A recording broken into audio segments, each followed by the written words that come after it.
ಎಲ್ಲರಿಗೂ ನಮಸ್ಕಾರ. ತಮಗೆ ತಿಳಿದಿರುವಂತೆ ಇಡೀ ವಿಶ್ವದಲ್ಲೇ ಖ್ಯಾತಿಯನ್ನು ಪಡೆದಿರುವಂಥ ಮೈಸೂರು ಜಿಲ್ಲೆ ತಮಗೆ ಚಿರಪರಿಚಿತ. ಅಂಥ ಮೈಸೂರು ಜಿಲ್ಲೆಯಲ್ಲಿ ಇರುವಂಥ ಎಚ್ ಡಿ ಕೋಟೆ ತಾಲೂಕು ಕೂಡ ವಿಶ್ವವಿಖ್ಯಾತಿಯನ್ನು ಪಡೀಲಿಕ್ಕೆ ಒಂದು ಕಾರಣ ಏನು ಅಂತ ಹೇಳಿದ್ರೆ, ಇಲ್ಲಿ ಈ ತಾಲೂಕು ಕಾಡಂಚಿನ ಭಾಗವಾಗಿ ಇರುವಂಥದ್ದು. ಪ್ರವಾಸಿಗರಿಗೆ ಕಾಡಿನ ಸೌಂದರ್ಯವನ್ನು ಉಣಬಡಿಸಿ ಕಳಿಸುವಂಥ ತಾಲೂಕಿದು. ಇಂಥ ಒಂದು ತಾಲೂಕಿಗೆ ನಾನು ಕೂಡ ನನ್ನ ಚಾರಣಿಗ ಬಳಗದ ಟೀಮ್ ಲೀಡರ್ಗಳನ್ನು ಮತ್ತು ಸ್ನೇಹಿತರನ್ನು ಒಂದಿನ ರೌಂಡ್ ಮಾಡಲಿಕ್ಕೆ ನಾನು ಬಯಸಿ ಅವರನ್ನೆಲ್ಲರನ್ನೂ ಕೂಡ ಬರಮಾಡ್ಕೊಂಡಿದ್ದೀನಿ. ಅವರು ಬಂದ ನಂತರ ಕೆಲವು ಏನು ದೈವ ಸಂಭೂತರು ಇದ್ದರು, ಅವರು ಐಕ್ಯವಾದ ನಂತರ ಅಲ್ಲಿ ಒಂದು ಧಾರ್ಮಿಕ ಸ್ಥಳವಾಗಿ ನಿರ್ಮಾಣಗೊಂಡು ಒಂದು ಪವಾಡ ಪುರುಷರ ಒಂದು ಜಾಗವಾಗಿ ಆ ಜಾಗದಲ್ಲಿ ಇವತ್ತು ಕೂಡ ಸಾರ್ವಜನಿಕರು ತಮ್ಮ ಕಷ್ಟ ಕಾರ್ಪಣ್ಯಗಳಿಗೆ ಮೊರೆಯನ್ನು ಹೋಗುವಂಥ ಒಂದು ಒಳ್ಳೆಯ ಸ್ಥಳ. ಇಂಥ ಸ್ಥಳದ ಪರಿಚಯ ತಮ್ಮೆಲ್ಲರಿಗೂ ಕೂಡ ಮಾಡಿಕೊಡ್ತೀನಿ. Thank you. ಸ್ನೇಹಿತರೆ ನಮಸ್ಕಾರ. ಇವತ್ತು ಸದ್ಗುರು ಮಹಾದೇವ ತಾತ ಅವರ ಕ್ಷೇತ್ರದೊಡನೆ ಕೋಟೆಯ ಸುತ್ತಮುತ್ತಲ ಇರುವಂಥ ಪ್ರವಾಸಿ ತಾಣ ಮತ್ತು ದೈವಶಕ್ತಿಗಳ ನೆಲೆಯನ್ನು ಪರಿಚಯ ಮಾಡ್ಕೊಳ್ಳಿಕ್ಕೆ ಬಯಸ್ತಾ ಇದ್ದೀನಿ. ತಾವೇನು ವೀಕ್ಷಣೆ ಮಾಡ್ತಿದ್ದೀರಾ, ಈ ಕ್ಷೇತ್ರ ಬಂದು ಸದ್ಗುರು ಮಹಾದೇವ ತಾತ ಅವರ ಸನ್ನಿಧಾನ. ನಂಜನಗೂಡು ತಾಲೂಕಿನ ಉಳ್ಳಳ್ಳಿ ಸಮೀಪ ಈ ಕ್ಷೇತ್ರ ಇದೆ. ಇಲ್ಲಿಗೆ ಬರಲಿಕ್ಕೆ ಸಾರ್ವಜನಿಕರಿಗೆ ಹತ್ತಿರವಾದ ಮಾರ್ಗ ಅಂತ ಹೇಳಿದರೆ, ಮೈಸೂರಿಂದ ಎಚ್ ಡಿ ಕೋಟೆಗೆ ಹೋಗುವಂಥ ಸಂದರ್ಭದಲ್ಲಿ ಉಮ್ಮರಗಳ್ಳಿ ಅಂತೇಳಿ ಒಂದು ಗ್ರಾಮ ಸಿಗುತ್ತೆ. ಅಲ್ಲಿಂದ ಈ ಕ್ಷೇತ್ರಕ್ಕೆ 8 ಕಿಲೋಮೀಟ್ರು ಅಂತರ ಇದೆ. ಸದ್ಗುರು ಮಹಾದೇವ ತಾತ ಅವರು ಒಬ್ಬ ಪವಾಡ ಪುರುಷರು. ಇವರು ರಾಜ್ಯದ ಉದ್ದಗಲಕ್ಕೂ ಸಂಚಾರ ಮಾಡಿ ಇಲ್ಲಿ ನೆಲೆ ನಿಲ್ತಾರೆ. ಮಹಾದೇವ ತಾತ ಅವರು ವಾಸ ಮಾಡಿದಂಥ ಸ್ಥಳ ಮತ್ತು ಉಪಯೋಗಿಸಿದಂಥ ವಸ್ತುಗಳನ್ನು ಇವತ್ತಿಗೂ ಕೂಡ ಆಡಳಿತ ಮಂಡಳಿ ಸುರಕ್ಷಿತವಾಗಿ ಸಂರಕ್ಷಿಸಿ ಬಂದಂಥ ಭಕ್ತಾದಿಗಳ ದರ್ಶನಕ್ಕೆ ಅವಕಾಶವನ್ನು ಕಲ್ಪಿಸ್ಕೊಟ್ಟಿದ್ದಾರೆ. ತಾವೇನು ನೋಡ್ತಿದ್ದೀರಿ, ಆ ಭಾವಚಿತ್ರನೇ ನಿಜವಾದ ಮಹಾದೇವ ತಾತ ಅವರ ಭಾವಚಿತ್ರ ಅದು.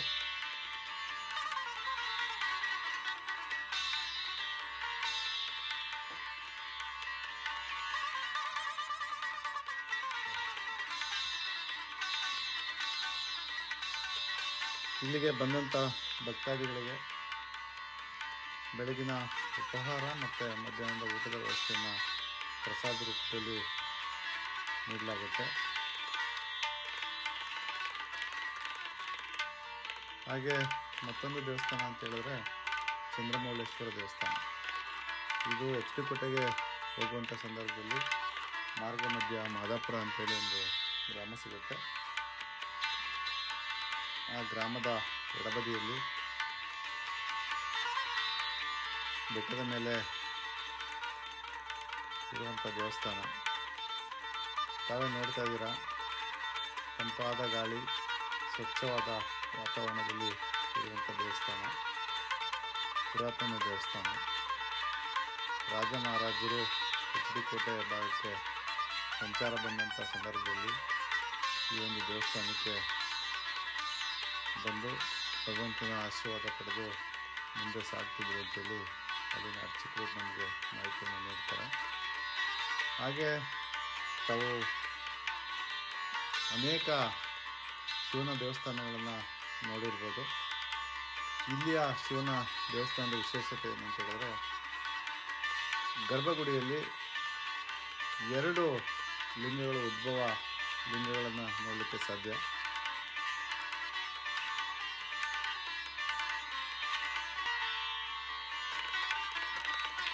ಬನ್ನಿ ದೇವಸ್ಥಾನಗಳ ಹೊರಗಡೆ ಹೋಗೋಣ.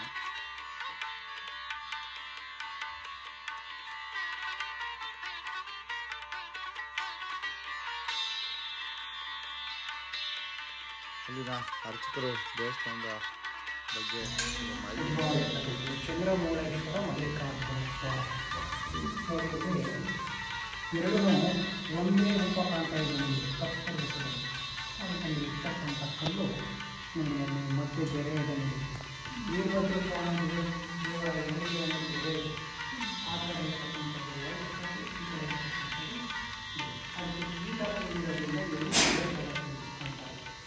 ಚಂದ್ರಮೌಳೇಶ್ವರ ಮಲ್ಲಿಕಾರ್ಜುನ ಸ್ವಾಮಿ. ಈ ಸ್ಥಾನದಲ್ಲಿ ಮಲ್ಲಿಕಾರ್ಜುನ ಸ್ವಾಮಿ ದೇವಸ್ಥಾನದಲ್ಲಿ ಹಿರಿಯರು ರಾಮರಾಮಿಗೆ ಗಿರಿಜಮ್ಮ ಪಾರ್ವತಿ ಇದರ ಸ್ವರೂಪ ಪಾರ್ವತಿ ಅವತಾರ ಆಗಿರುತ್ತದೆ. ಇಲ್ಲಿನ ಚಾಮುಂಡಿ ಅವತಾರ ದೇವಸ್ಥಾನದ ಭಗವಂತನ ದರ್ಶನವನ್ನು ಪಡೆದು ಹೊರಬಂದಂಥ ಸಂದರ್ಭದಲ್ಲಿ ದೇವಸ್ಥಾನದ ಬಲಭಾಗ ಕೆಳಗಡೆ ಒಂದು ಆಂಜನೇಯನ ದೇವಸ್ಥಾನವನ್ನು ನೋಡ್ಬೋದು. ಇದು ದೊಡ್ಡ ಬಂಡೆಯ ಕೆಳಗಡೆ ಭಗವಂತನ ಪ್ರತಿಷ್ಠಾಪನೆ ಆಗಿದೆ.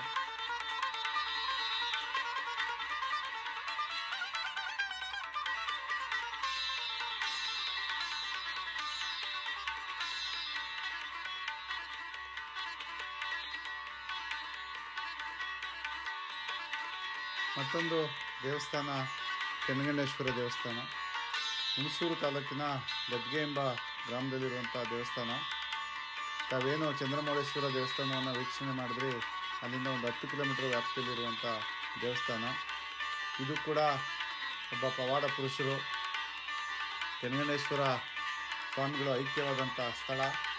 ಇತ್ತೀಚೆಗೆ ನವೀಕರಣಗೊಂಡು ಅನೇಕ ಭಕ್ತ ಸಮೂಹವನ್ನು ಹೊಂದಿರುವಂಥ ದೇವಸ್ಥಾನ. ತಾವು ಕೂಡ ಈ ಒಂದು ಸನ್ನಿಧಾನಕ್ಕೆ ಬಂದು ಭಗವಂತನ ದರ್ಶನವನ್ನು ಪಡೆದು ಈ ಕ್ಷೇತ್ರವನ್ನು ನೋಡ್ಬೋದು ಅಂತೇಳಿ ತಮಗೆ ತಿಳಿಸ್ಲಿಕ್ಕೆ ಬಯಸ್ತೀನಿ.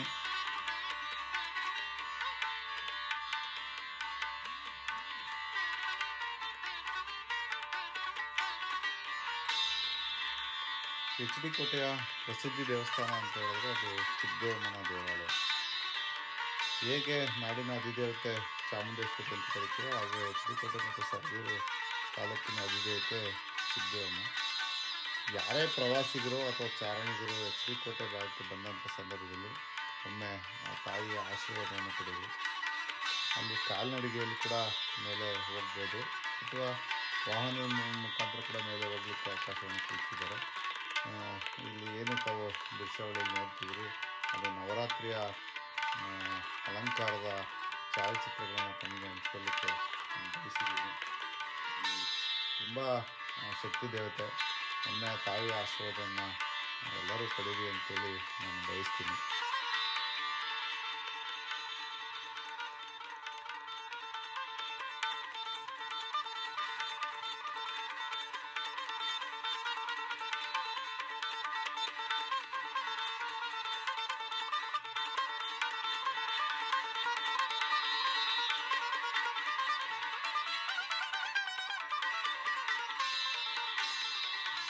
ತಾಯಿಯ ದರ್ಶನ ಪಡೆದು ಕೆಳ ಬಂದಂಥ ಸಂದರ್ಭದಲ್ಲಿ ಒಂದು ಮುಗಿ ಜಲಾಶಯ ಇದೆ. ಅದು ಕೂಡ ಪ್ರವಾಸಿಗರಿಗೆ ವೀಕ್ಷಣೆಗೆ ಲಭ್ಯ ಇದೆ. ನಂತರ ತಾರಕ ಜಲಾಶಯ ಇದೆ.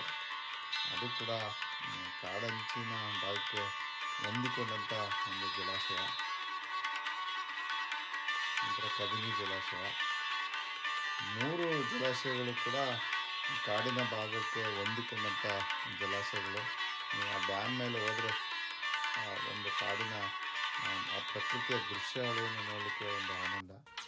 ನಂತರ ತಮಗೆ ಗೊತ್ತೇ ಇದೆ ಕಾಕನಕೋಟೆ ಅಭಯಾರಣ್ಯ.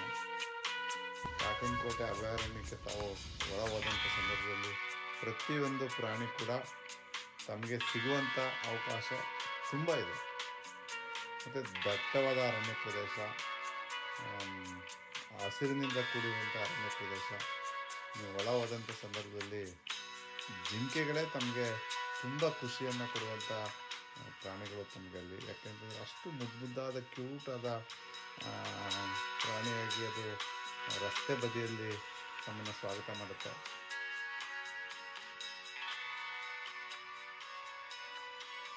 ನವಿಲುಗಳ ನಾಟ್ಯ ಅಂತೂ ನಾವು ಹೋದಂಥ ಸಂದರ್ಭದಲ್ಲಿ ಒಂದು 5-6 ನವಿಲಿನ ನಾಟ್ಯಗಳನ್ನು ನಾವು ನೋಡಿದೆ. ನೋಡಿ ಎಷ್ಟು ಆ ರೆಕ್ಕೆಗಳನ್ನು ವಿಸ್ತಾರ ಮಾಡಿದಾಗಲೇ ಅದನ್ನು ನೋಡಲಿಕ್ಕೆ ಒಂದು ಆನಂದ. ಆನೆಗಳಂತೂ ನಿಮಗೆ ಕೌಂಟ್ಲೆಸ್, ಎಷ್ಟು ಕೌಂಟ್ ಮಾಡಿದ್ರೂ ನಿಮಗೆ ಅದು ಸಾಧ್ಯನೇ ಇಲ್ಲ. ಅಷ್ಟು ಕಬಿನಿಯ ಹಿನ್ನೀರಿನಲ್ಲಿ ಕಾಡಾನೆಗಳು ಸಿಗುತ್ತೆ.